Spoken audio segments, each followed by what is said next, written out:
Hello everyone, কেমন আছেন আপনারা সবাই? আশা করি আপনারা সবাই খুব ভালো আছেন। আজ রেডি হচ্ছি টিটিএফে যাব বলে। ওই যে আগের দিন পোস্ট করেছিলাম না, ট্রাভেল অ্যান্ড ট্যুরিজম ফেয়ারে গেছিলাম, সেইখানেই। তার জন্য রেডি হয়ে নিচ্ছিলাম। আর এই যে ব্যাঙ্গলসগুলো দেখছেন, এগুলো কিন্তু ভীষণ ট্রেন্ডিং। তাই আমি দেখছিলাম কোনটা পরা যেতে পারে। অনেকগুলোই বের করেছি, কিন্তু এতগুলো তো আর পরবো না, কারণ আজ পরছিলাম জিন্স। ওই যে কানের দুলটা দেখলেন, ওটা জুডিও থেকে নেওয়া।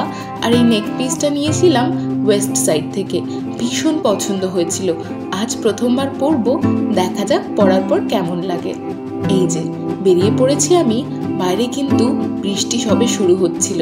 আপনারা কিন্তু অবশ্যই লিখে জানাবেন যে কেমন লাগছে আজকে আমার আউটফিটটা মানে এই যে চুড়িটা, কানের দুলটা আর গলার নেক পিসটা। আমি বাড়ি থেকে বেরোতে না বেরোতেই আজ পেয়ে গিয়েছিলাম অটো। এটা কিন্তু একটা অবাক করা কাণ্ড, কারণ আমার বাড়ির এখান থেকে অটো সচরাচর পাওয়া যায় না, বেশ অনেকখানি হেঁটে যেতে হয়। তবে আজকে যেই বৃষ্টিটা শুরু হচ্ছিল দেখে একটু ভয় পেয়ে গিয়েছিলাম, কিন্তু সঙ্গে সঙ্গে অটোটা পাওয়াতে বেশ নিশ্চিন্ত হলাম।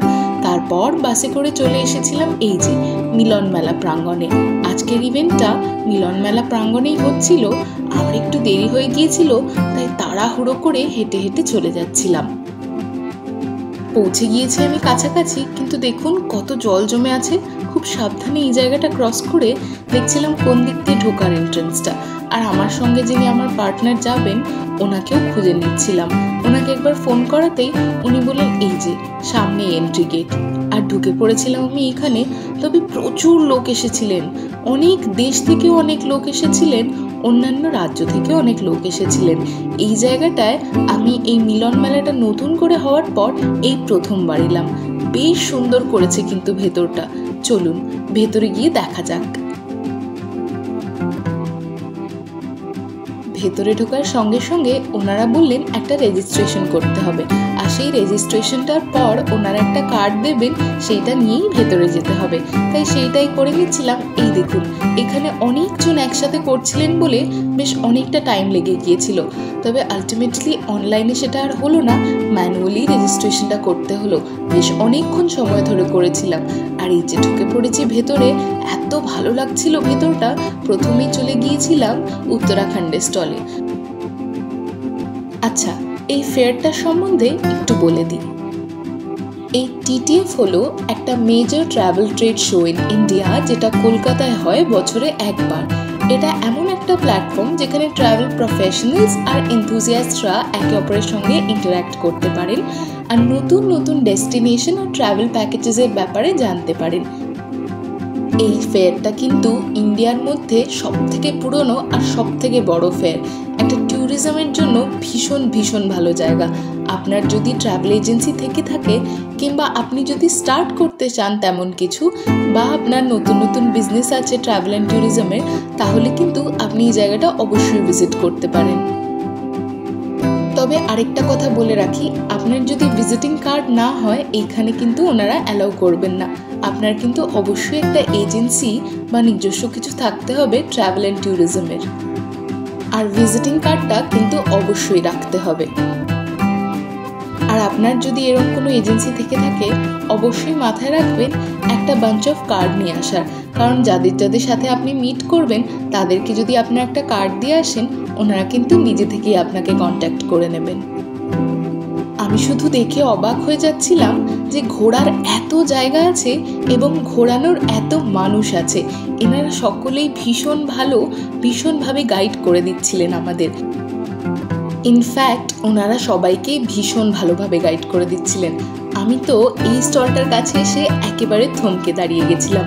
এইটা হয়তো আপনাদের আলাদা করে কাউকেই বলে দিতে হবে না, এইটা আমরা প্রত্যেক বাঙালি খুব ভালোভাবে চিনি।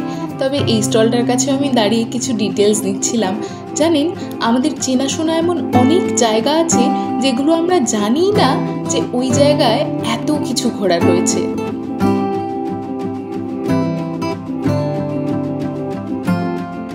ঘুরতে ঘুরতে আমার দেখা হয়ে গিয়েছিল এই ভদ্রমহিলার সঙ্গে। ইনি এত জলি ছিলেন আর এত সুন্দরভাবে সবকিছু বুঝিয়ে দিচ্ছিলেন। আমি ওনার কাছে জেনে নিচ্ছিলাম উত্তরপ্রদেশের প্যাকেজের ব্যাপারে।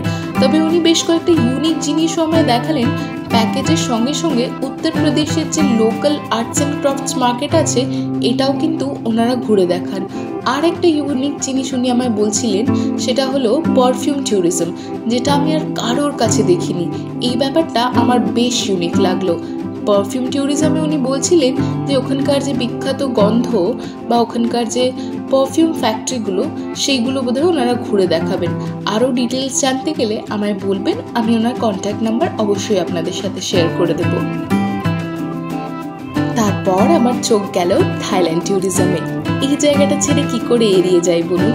এই মহিলাগুলো ভীষণ ভীষণ ভালো ছিলেন, এত সুন্দরভাবে গ্রিট করছিলেন। ওনাদের সঙ্গে কথা বলে বেশ অনেক কিছু জানতে পারলাম থাইল্যান্ডের ব্যাপারে। আমরা কিন্তু এখনো অনেক কিছু জানি না, আমাদের সবারই অনেক জানা বাকি। তবে থাইল্যান্ডের স্টলে এই দেখুন, এই মহিলাগুলো ওনাদের ট্রেডিশনাল জামা কাপড় পরে এই যে জিনিসগুলো, কিছু একটা ওনাদের ডেকোরেটিভ আইটেম, মানে উনি বলছিলেন সুভিনিয়ার কাইন্ড অফ, ওইগুলো ওনারা নিজের হাতে আঁকছিলেন। ওনাদের এই সুভিনিয়ারগুলো এত কালারফুল দেখতে, আমার ইচ্ছেই করছিল না এই স্টলটার থেকে অন্য কোনো স্টলে যেতে। আর ওনারা এত মিষ্টিভাবে কথা বলছিলেন, আমি শুধু দাঁড়িয়ে দাঁড়িয়ে ওনাদের দেখছিলাম। এই ছাতাটা দেখুন কি সুন্দর না, এইগুলো বোধহয় বৃষ্টিতে ইউজ করা যাবে না। তারপর এসেছিলাম পাঞ্জাবের এই স্টলটাতে, আর এই ভদ্রলোক আমায় বলছিলেন যে উনি এই ভিডিওটা নিজে বানিয়েছেন, তাই একটু রিকোয়েস্ট করলেন দেখে নিতে। ওনার ভিডিওটা ভীষণ ভালো হয়েছিল। আমি গোটাটা ক্যাপচার করতে পারিনি, তবে যতটুকুই পেরেছিলাম তাতে ওনাকে অ্যাপ্রিসিয়েট করেছিলাম। উনি তাতে বেশ খুশি হয়েছিলেন। আর ভিডিওটা কিন্তু সত্যি খুব সুন্দর হয়েছিল, ওইটা কিন্তু মোবাইলেই শ্যুট করা। তারপর আমরা গিয়েছিলাম দুবাইয়ের স্টলে। তবে দুবাইয়ের স্টলে এই ভদ্রমহিলা যিনি ছিলেন, ইনি কিন্তু মহারাষ্ট্রিয়ান ছিলেন। আমার born and brought up in Nagpur, তাই আমি একটু আধটু মারাঠি বলতে পারি। এনার সঙ্গে মারাঠিতে কথা বলতেই উনি কিন্তু একেবারে এক্সাইটেড হয়ে গেলেন, ভীষণ ভালো লাগলো। তারপর আমাদের সকলের প্রিয় সিকিম। এই দেখুন, সিকিমে ট্রেক করার জন্য কিন্তু বেশ ভালো ভালো অপশন দেখলাম। আর সিকিমের ট্রাভেল প্যাকেজেসগুলো অসাধারণ, বেশ অ্যাফোর্ডেবল। এই ফেয়ারে আমি প্রথমবার এলাম, তবে এসে অনেক অনেক কিছু জানতে পারলাম। আর এটাও জানতে পারলাম যে এমন অনেক দেশ আছে যেগুলো আমরা জানি না যে সেইখানে ঘুরতে যাওয়া যেতে পারে। আর এই দেখুন, আমি চলে এসেছিলাম আসামের স্টলে। দূর থেকে দেখেই বোঝা যাচ্ছিল যে এই স্টলটা আসামের। কি সুন্দর দেখুন, ওনাদের ডিসপ্লেগুলো দেখে একেবারে মনটা ভালো হয়ে যাচ্ছিল। ওনাদের এই লাল সাদার কম্বিনেশনটা দারুণ লাগছিল। আর ইনি ছিলেন কার্বি থেকে। ইনি আমাকে কার্বির সব কিছু বুঝিয়ে দিলেন, আর ওনাদের ট্র্যাডিশনের অনেক কিছুও বলে দিলেন। আর এইখানে ওনারা রেখেছিলেন কার্বির কিছু ট্র্যাডিশনাল অ্যাটায়ার। এইগুলো আমি ওনার থেকে জেনে নিচ্ছিলাম ডিটেলসগুলো। এইগুলো কিন্তু সব ফর সেলই ছিল। এই যে উনি বলছিলেন এই লাল দুটো, এইগুলো ছেলেরা পরেন। আর এই যে মাঝখানের স্ট্রাইপস দেওয়াটা দেখছেন, এইগুলো পরেন মেয়েরা। এইগুলো স্কার্ফ কাইন্ড অফ জিনিস, কিন্তু ওনাদের ট্রেডিশনাল অ্যাটায়ারের সঙ্গে এইগুলো পরতে হয়।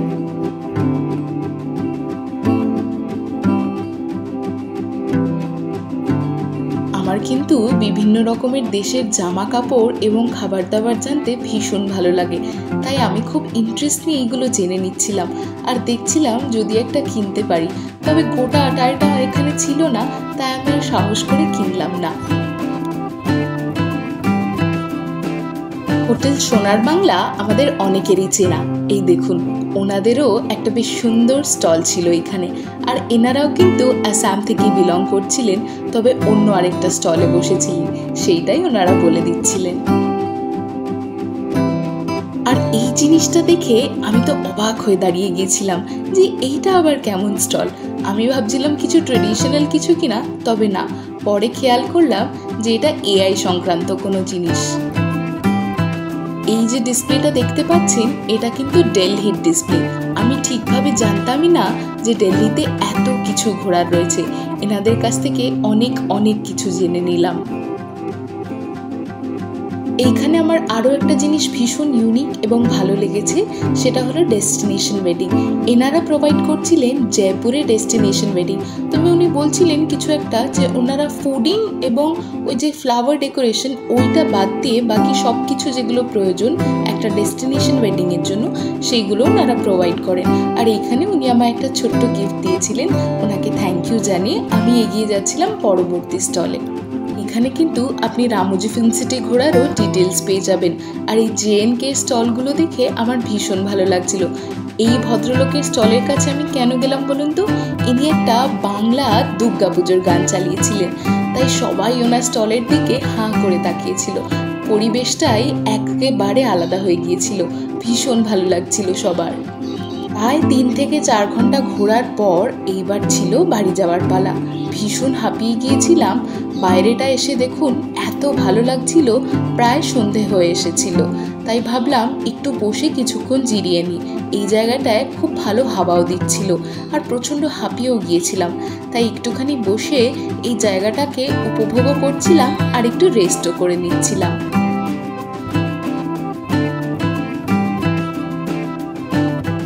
এই জায়গাটা এত সুন্দর লাগছিল, এইখানটায় বসবো কি, চারিপাশটা দেখতে দেখতেই সময় কেটে যাচ্ছিল। আর এই দেখুন হাঁপিয়ে ঘেমে একেবারে অবস্থা খারাপ হয়ে গিয়েছিল। তবে কিছুক্ষণ বসেই মনে হচ্ছিল বাড়ির দিকে চলে যাই। তবে এই জায়গাটা ইচ্ছে হলো আর একটু ঘুরে দেখি। বেশ সন্ধে সন্ধে নামছিল আর দেখুন না কি সুন্দর লাগছে চারিদিকটা। আর ওই যে দূরে দেখতে পাচ্ছেন ওটা কিন্তু মা ফ্লাইওভার, গাড়িগুলো যাচ্ছিল আর ভীষণ সুন্দর লাগছিল দেখতে।